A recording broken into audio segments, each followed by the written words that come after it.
बिहार विधानसभा चुनाव के नतीजे कल आएंगे। वोटों की गिनती सुबह 8 बजे से 55 मतगणना केंद्रों पर शुरू होगी।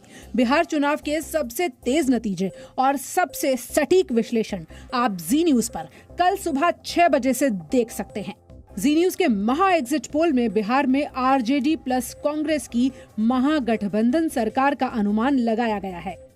महा एग्जिट पोल में बिहार विधानसभा की 243 सीटों में से बीजेपी, जेडीयू और उसके सहयोगी दलों को 89 सीटें मिलने की उम्मीद है, जबकि आरजेडी और उसके सहयोगी दलों को 144 सीटों के साथ पूर्ण बहुमत के आसार बताए गए हैं। महा एग्जिट पोल एलजेपी को सिर्फ 3 और अन्य दलों को 7 सीटें देता दिख रहा है। आरजेडी ने दावा किया कि बीजेपी और जेडीयू 40 सीटों से ज्यादा नहीं जीत पाएंगी। हमने बहुत बड़ा गिफ्ट दे दिया, बर्थडे गिफ्ट मुख्यमंत्री भैया मुख्यमंत्री का कुर्सी पर बैठा दिया तेजस्वी को। नीतीश कुमार जी के शासन को तो जनता नकार दी है। वहीं बीजेपी ने एग्जिट पोल को खारिज करते हुए कहा कि नीतीश फिर सीएम बनेंगे। और जो सर्वे जो आया है टीवी में, कुछ चुनिंदा लोगों से पूछताछ करके वो जारी किया गया, तो मैं उसे इत्तेफाक नहीं रखता और कल का तो दूध का दूध पानी का पानी आ जाएगा। बिहार में चुनाव नतीजों से पहले आरजेडी नेता तेजस्वी यादव आज 31 साल के हो गए। तेजस्वी ने घर पर जन्मदिन मनाया, जिसकी तस्वीरें उनकी बहनों ने सोशल मीडिया पर शेयर की। आरजेडी कार्यकर्ता बड़ी संख्या में उन्हें घर बधाई देने पहुंचे। Happy birthday to you, happy birthday to you, happy birthday dear Tejashwi, happy birthday to you. महा एग्जिट पोल में आरजेडी सरकार बनने के दावों के बाद तेजस्वी को कांग्रेस सांसद राहुल गांधी के साथ एलजेपी अध्यक्ष चिराग पासवान और विपक्षी दलों के कई नेताओं ने बधाई दी। तेजस्वी यादव ने आरजेडी कार्यकर्ताओं को कल ही चुनाव में जीत पर संयम बरतने का निर्देश दिया था। उसका कुछ असर आज भी दिखा। तेजस्वी यादव बिहार का अगला मुख्यमंत्री। नेशनल ग्रीन ट्रिब्यूनल यानी एनजीटी ने पटाखे जलाने और पटाखों की बिक्री पर पूरी तरह से रोक लगा दी है। एनजीटी ने अपने आदेश में कहा कि पटाखों पर आज आधी रात से 30 नवंबर तक बैन रहेगा।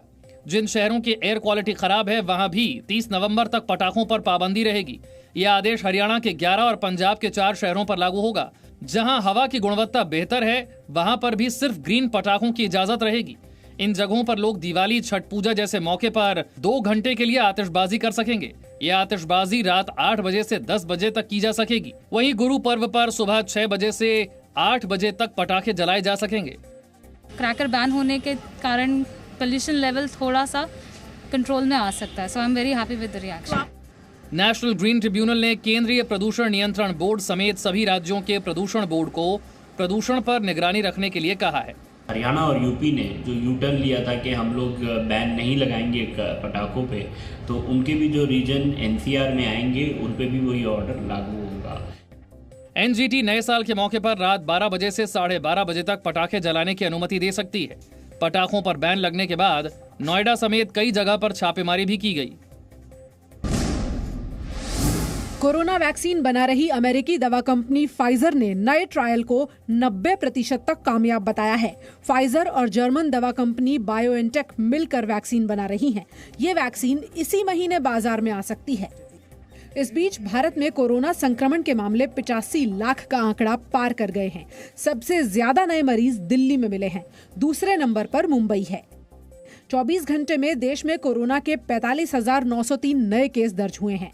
दिल्ली में 7,745 और मुंबई में 5,585 नए संक्रमित पाए गए। 24 घंटे में 490 मौत हुई। वहीं 48,405 लोग ठीक हुए। देश में कोरोना से अब तक 1,26,611 मौत हो चुकी है। हालांकि मरीजों के ठीक होने की दर अब भी सबसे ज्यादा भारत में है। रिकवरी रेट 92.58% बना हुआ है। 79 लाख से ज्यादा लोग ठीक हो चुके हैं। जम्मू कश्मीर की पूर्व मुख्यमंत्री और पीडीपी अध्यक्ष महबूबा मुफ्ती ने विवादित बयान दिया है। महबूबा मुफ्ती ने बीजेपी पर कश्मीर का माहौल बिगाड़ने की कोशिश का आरोप लगाया। महबूबा मुफ्ती ने कहा कि राज्य के नौजवानों के पास कोई विकल्प नहीं है, वो जेल जाएं या बंदूक उठाएं। ये कहते थे मिलिटेंसी खत्म हो गई है। आज एक एक गांव से 10-10, 15-15 लड़के एक साथ चले जाते हैं। आपने लोगों के पास कोई रास्ता ही नहीं छोड़ा है, बीच का रास्ता ही नहीं छोड़ा है। लड़का सोचता है या तो मुझे जेल जाना है या बंदूक उठानी है, तो अच्छा है मैं बंदूक उठाऊं तो मैं मर जाऊं, वो ज्यादा बेहतर है। महबूबा मुफ्ती ने कहा कि 370 हटाने के बाद बीजेपी की मंशा जम्मू कश्मीर की जमीन और नौकरियां छीनने की है। वहीं नेशनल कॉन्फ्रेंस के नेता फारूक अब्दुल्ला ने कहा कि गुपकार गठबंधन को गैंग कहकर बदनाम किया जा रहा है। उन्होंने कहा कि जमातों के गठबंधन को गैंग कहने वाले डाकू हैं। हम कोई गैंग वैंग नहीं है, हम सब जमातों का एक गठबंधन है। जो हमें गैंग कहते हैं वो मैं समझता हूँ सबसे बड़े डाकू हैं, इसीलिए वो सबको गैंग की तरफ से देखते हैं। LAC विवाद के बाद प्रधानमंत्री नरेंद्र मोदी और चीन के राष्ट्रपति शी जिनपिंग कल पहली बार एक मंच पर होंगे। प्रधानमंत्री मोदी कल शंघाई सहयोग संगठन यानी SCO के वर्चुअल शिखर सम्मेलन में हिस्सा लेंगे। समिट में पाकिस्तान के प्रधानमंत्री इमरान खान भी रहेंगे। सम्मेलन की अध्यक्षता रूस के राष्ट्रपति व्लादिमीर पुतिन करेंगे। 4 मध्य एशियाई देशों के प्रमुख भी समिट में शामिल होंगे। गलवान संघर्ष के बाद से LAC पर तनाव बरकरार है। प्रधानमंत्री मोदी चीन को फिर स्पष्ट संकेत दे सकते हैं। प्रधानमंत्री मोदी और राष्ट्रपति शी जिनपिंग इस महीने 3 बार एक मंच पर होंगे। 17 नवंबर को दोनों नेता ब्रिक्स समिट में हिस्सा लेंगे। उसके बाद 21 और 22 नवंबर को G20 प्रमुखों की बैठक में भी एक मंच पर होंगे। पश्चिम बंगाल की मुख्यमंत्री ममता बनर्जी ने प्रधानमंत्री मोदी से आलू प्याज जैसी जरूरी चीजों की कीमतें नियंत्रित करने की मांग की है। ममता बनर्जी ने 4 पेज की चिट्ठी में आवश्यक वस्तु अधिनियम में संशोधन की मांग करते हुए लिखा, आवश्यक वस्तु अधिनियम जमाखोरी को बढ़ावा दे रहा है। जमाखोरी रोकने, आपूर्ति बढ़ाने के लिए केंद्र हस्तक्षेप करे। आलू प्याज की कीमतों पर नियंत्रण के लिए राज्य को शक्ति मिले। राज्यों को कीमत नियंत्रण पर कानून लाने की अनुमति मिले। संसद ने 23 सितंबर को आवश्यक खाद्य पदार्थ संशोधन विधेयक पास करके अनाज, दाल और आलू प्याज जैसी वस्तुओं को इसकी सूची से बाहर कर दिया था। विपक्ष का आरोप है कि इस बदलाव के कारण ही महंगाई बढ़ रही है।